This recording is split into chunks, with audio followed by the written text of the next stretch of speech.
isso vai ser exponencial de x'. Conclusão para uma coisa está igual a outra, tá certo? É preciso que o nosso x' seja igual a hx h-1. Tá certo? Então, o objeto que você obtém por conjugação no grupo corresponde, na álgebra, a uma conjugação pelo mesmo elemento do grupo. Só que aquilo ali não é uma operação definida na álgebra, né? Sim, pelo menos castiçamente. Porque H não pertence à álgebra, e aquele produto ali não pertence à álgebra também. Né? H pertence ao grupo. O grupo é uma coisa, a álgebra é outra.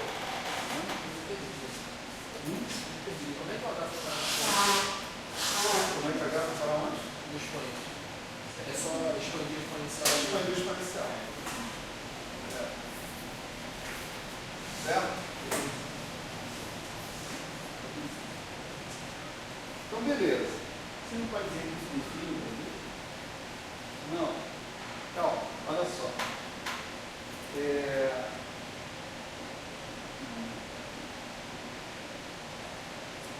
Então, se você pegar um dos geradores, especificamente, tá?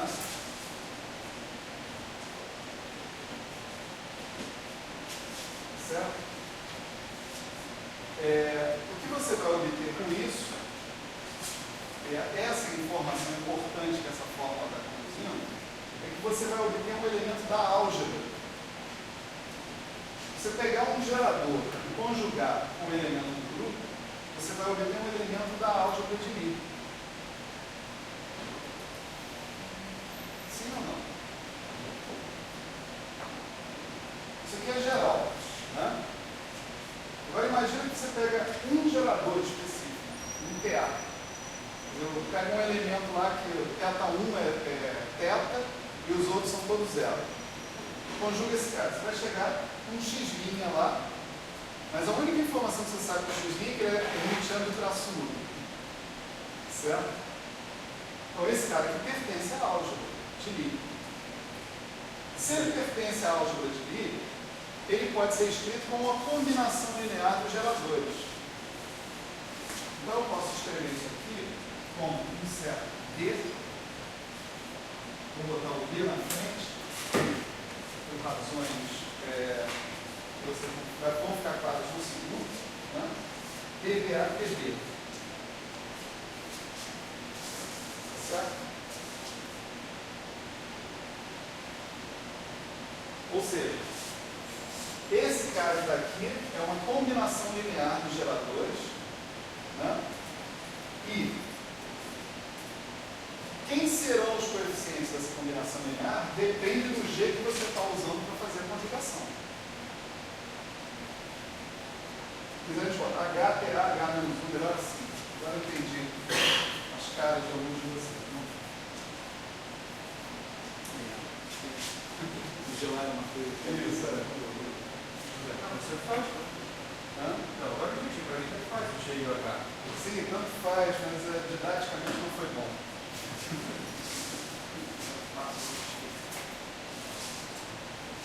Ok? Não, agora eu tinha entendido o G, agora eu estou fazendo o H. Pô, tinha H até aqui, cara. Entendeu? Agora vamos lá. Suponha que o X seja um dos geradores. Como que é? Um TA. Então eu estou pegando essa equação aqui e estou particularizando. Tudo bem, qual é o problema do G? É porque eu estava fazendo um H, eu devo continuar com H, só isso. Eu mudei para G aqui, mudei para tanto faz. Ah, isso tudo bem. Só isso. Você pode falar da função x da variável f, mas você não deve fazer isso. Mas então, olha só.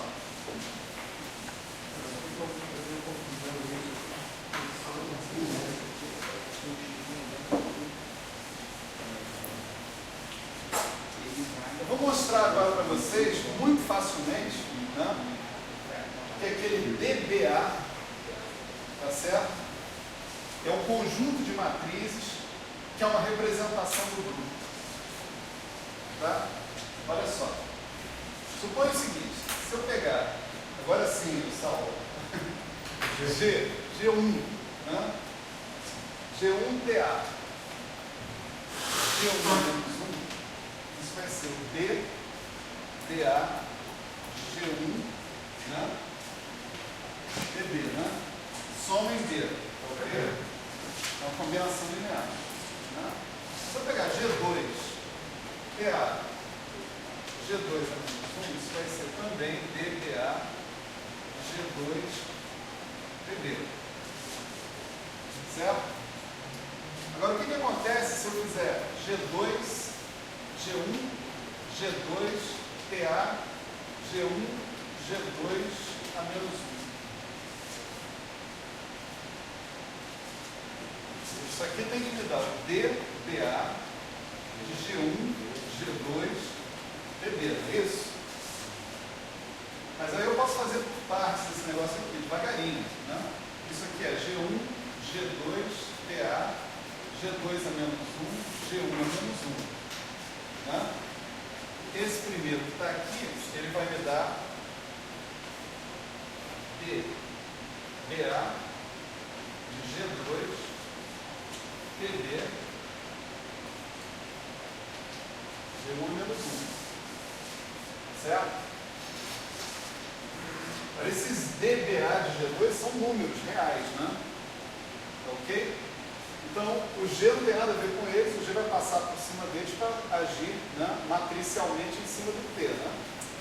Então, isso vai ser DBA de G2, né?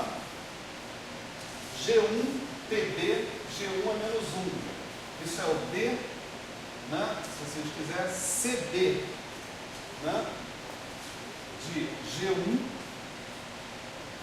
TC, e acabou, né? Agora, se eu observar aqui, eu estou somando sobre C, estou somando sobre B, o único índice livre é o A, tá certo? Então, a melhor maneira de eu escrever isso aí, se eu pensar em produtos de matriz, é botando esse cara aqui na frente, porque é o segundo dessa com o primeiro dessa. Então isso fica D, CB de G1, B, BC, BA, G2, PC. Tá certo? Como B aqui é um índice mudo, eu posso trocar ele para C.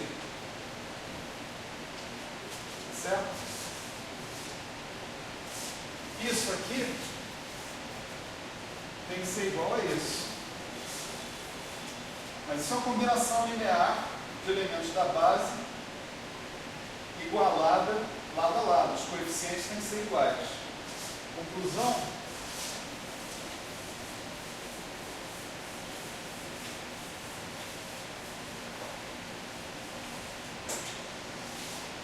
Eu acabo de observar que DCA G1, G2 é igual ao DCB de G1, DBA de G2.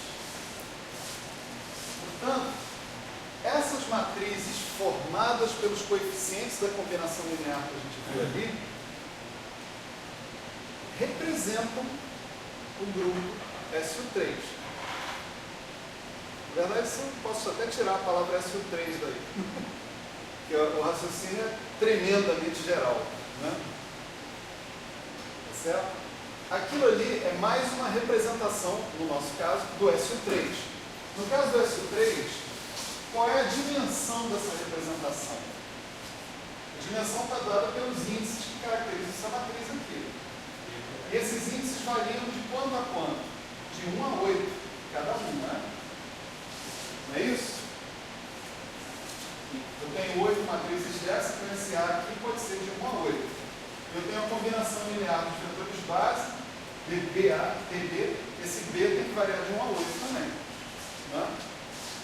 Então esses DBA são matrizes 8 por 8. Eu acabei de encontrar uma representação do SU3 8-dimensional. Você tinha dito há pouco que era pouco natural, mas na verdade é uma representação 8-dimensional bastante bem conhecida como representação adjunta.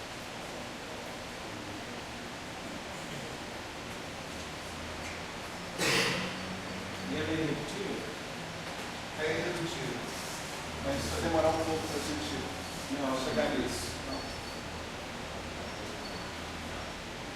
Isso é chamada de 8. Diga. Uma questão, não entendi muito bem uma questão. O G1 não atua no B e a G2? Entendi? O G1 não atua no B e o G2? Não, porque eles são números. A ação desses Gs, aí eu estou tomando o G, por exemplo, como uma matriz. Né? Então, vamos lá. Né? Se você quiser, o raciocínio é igualmente válido, né? A gente pensando nas matrizes 3x3. Então vamos pensar que H e G são matrizes 3x3, desde o início. Tá certo? Então, essa relação que você tem aqui é uma relação entre matrizes 3x3. O X é H, X, H-1, de H, X e H-1 são matrizes 3x3.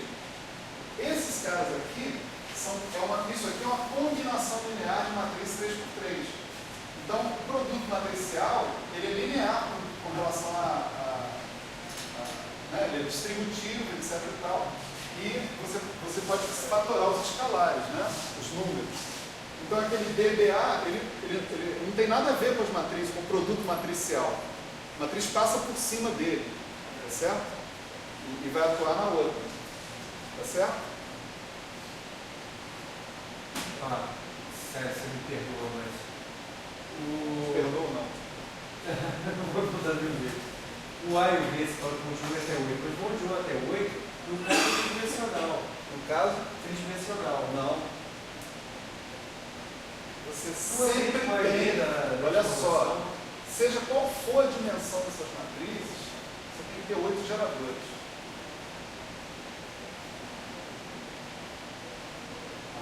Por quê?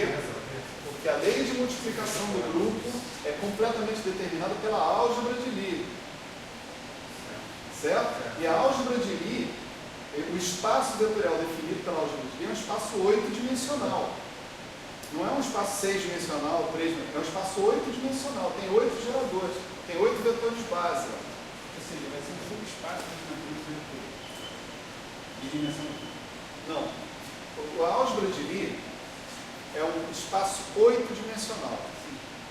Mas em que consistem os elementos da álgebra de Lie pode variar. Pode ser matrizes 3x3, 6x6, 8x8, 15x15. Não interessa. O espaço é que é 8-dimensional. Portanto, se são matrizes 8x8, eu vou utilizar um subespaço de dimensão 2. O conjunto das matrizes 8x8 para fazer a representação. Com certeza. Mas elas são hermitianas de traço nulo. Isso aí ninguém tem dúvida. Mas não todas as hermitianas de classe nulo de 8x8. Provavelmente não. Só uma. Não entendi. Por que a dimensão é 8? Porque a dimensão, a gente está pensando nesses coeficientes aqui como formando uma matriz. Tá certo? Então, para você descobrir a dimensão dessa matriz, você tem que ver qual é o intervalo de variação dos índices dela. Né? O índice A, por exemplo, está associado com cada gerador que tem aqui. Então, você pode ter 8 valores para o A. O índice B está associado com essa combinação linear que também envolve geradores. Então, você também pode ter 8 valores para o B. Então, você pode ter quantos coeficientes desse aqui? 64 coeficientes diferentes. Tá certo? Isso constitui uma matriz 8x8. Quando é que vai ser 6x6? Você chegou a partir de um Não vai ser assim, não. Não, mas Assim a gente só chega em 8x8. Mas para isso que você sei que eu estou achando isso totalmente geral, porque assim, você escreveu o TA, que é a mesma lei de formação, chega nisso aí e chega aqui a 8x8. Para mim tem que ser 8x8. Mas se fosse SU2, eu não podia fazer isso para SU2? Não, poderia, mas é SO. Eu ia chegar em que representação? Para SU2? SU2 Qual a dimensão da representação que eu chegaria se eu fizesse para SU2? SU2 eu vou ter 6. Não. Vou ter 6 geradores. Não, 3 geradores? 3 geradores. Ok. Pensa nas matrizes de Pauli. Né? O número de geradores é independente da representação. É sempre o mesmo número. Então, sempre que você quiser saber o número de geradores do SU2, pensa, as matrizes de Pauli são geradores de representação bidimensional. Então, são 3. São 3 geradores em qualquer representação. Tá certo? Então, aquele DDA ali ia ser uma matriz 3x3, não 8x8. Mas o que, tudo bem, eu entendi isso, mas o que eu te entendi que você tinha dito é o seguinte, pega só SO3. SO3 a gente começou com uma representação de matrizes 3x3. SO3, desculpa. Agora a gente viu que também tem uma representação 8x8. Tem outras representações também. Tem. Só que para mim, isso daí pula que só pode ser 8x8. Não. Partindo da... Não. Como é que eu chegaria às outras? Isso é uma coisa bem Você não chega desse jeito. Mas tem outras maneiras de construir as outras representações. A gente vai aprender essas maneiras aqui. Certo? Desse jeito, você sempre vai chegar na chamada representação adjunta. Todo e qualquer grupo de Lie, ali você vê como que realmente é um raciocínio geral, né? Você sempre vai chegar a uma dada representação do grupo de Lie, cuja dimensão é a mesma dimensão da álgebra de Lie. Tá certo? Então, se o SU3 tem 8 geradores, vai ter uma representação 8x8. Se o SU2 tem 3 geradores, vai ter uma representação 3x3, que é a adjunta lá, no caso do SU2. Tá? SU5, SU6, não interessa. Você sempre vai chegar numa representação cuja dimensão é a dimensão da álgebra de Lie. Essa representação, por definição, é a representação adjunta. Por que é fundamental chamar fundamental? Porque ela é menor, porque ela entre as emitidas dos retratos. É a representação que define o grupo. Acho que só por isso que ela chama assim. É as mais baixas possível, né? Quer dizer, exigindo que esses emitidos de traço zero são todos. Não de espaço. Agora realmente não tá bom.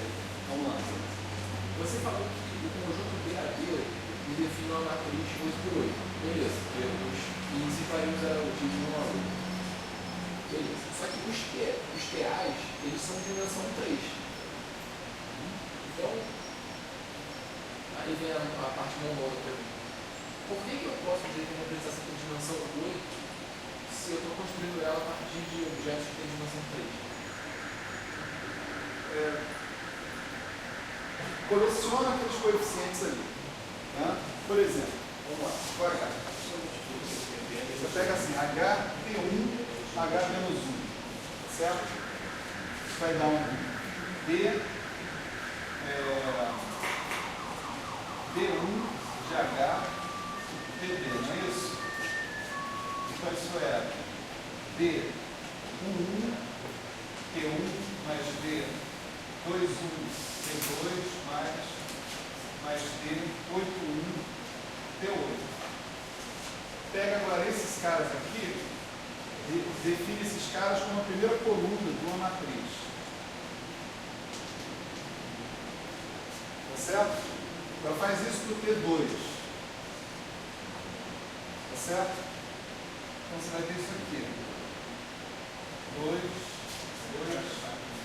2. Aí define a segunda coluna da matriz. E assim por diante, né? Você vai definir uma matriz 8x8. O que a gente está dizendo aqui, né, é que você faz isso para o H, aí depois faz isso para um H', tá certo? E se H vezes H' der H duas linhas, a matriz associada com H multiplicada pela matriz associada com H' vai dar a matriz associada com H duas linhas. Então, essas matrizes são uma representação do grupo. Para ser uma representação, você precisa o seguinte, né? Se G1, G2 dá G3, né? A matriz, vamos chamar de D de G1, multiplicada pela matriz D de G2, tem que dar a matriz D de G3. Ou seja, o que acontece com essas matrizes, vamos dizer 3x3, tem que acontecer com essas outras matrizes, vamos dizer 8x8. Nessa correspondência, G, D de G, essa correspondência que eu montei, ela tem que preservar a lei de composição do grupo. Ela tem que obedecer o produto. Quer dizer, essa corresponde a essa corresponde a essa. Se o produto desses dá esse, o produto desse dá o que corresponde a esse. Entende? Aí você diz que você tem uma representação, certo? Então, se eu coletar todos aqueles coeficientes, BBA de H, tá certo? Esses caras formam um conjunto de matrizes, cada uma associada com um elemento do grupo diferente, que satisfazem a lei de composição do grupo. Então, isso é o que eu chamo de uma representação, e a dimensão dessa representação é a dimensão dessa matriz que eu montei. Então, essa matriz tem dimensão 8, é uma representação 8-dimensional. Tá certo? Tino, linda. Linda. Por que acabou? Você está querendo que eu vá embora? Não, falei que eu já. De fato, ela começa a jogar. Ele falou para marcar só o final. Isso, tá bom. Tá tendo bonito, né? Bom, nós vamos mais longe um pouco na representação adjunta. A representação adjunta é muito importante, né, em tudo que a gente está fazendo. Então, na próxima aula, a gente vai começar com a representação adjunta, vamos relembrar isso aqui direitinho e vamos entender, vamos construir explicitamente os geradores da representação adjunta, ou os análogos das matrizes de Gell-Mann, tá? Para a representação adjunta. Certo? E aí a gente vai começar a se perguntar como é que a gente faz para encontrar representações de dimensão arbitrária. Né? É claro que, né, o SU2 nos deixou meio mal acostumados. No SU2 a gente tem representações de todas as dimensões, 0, 1, 2, 3, 4, 5 e assim por diante. Aqui não vai ser assim. Tá certo? Você vai ter uma representação 3, uma 3 estrela, 2 estrelas, depois vai ter uma representação 6, depois vai ter uma representação 8, depois vai ter uma representação 10. Mas no meio disso não tem nada. Continua. Quem viver, velho? Sim, legal.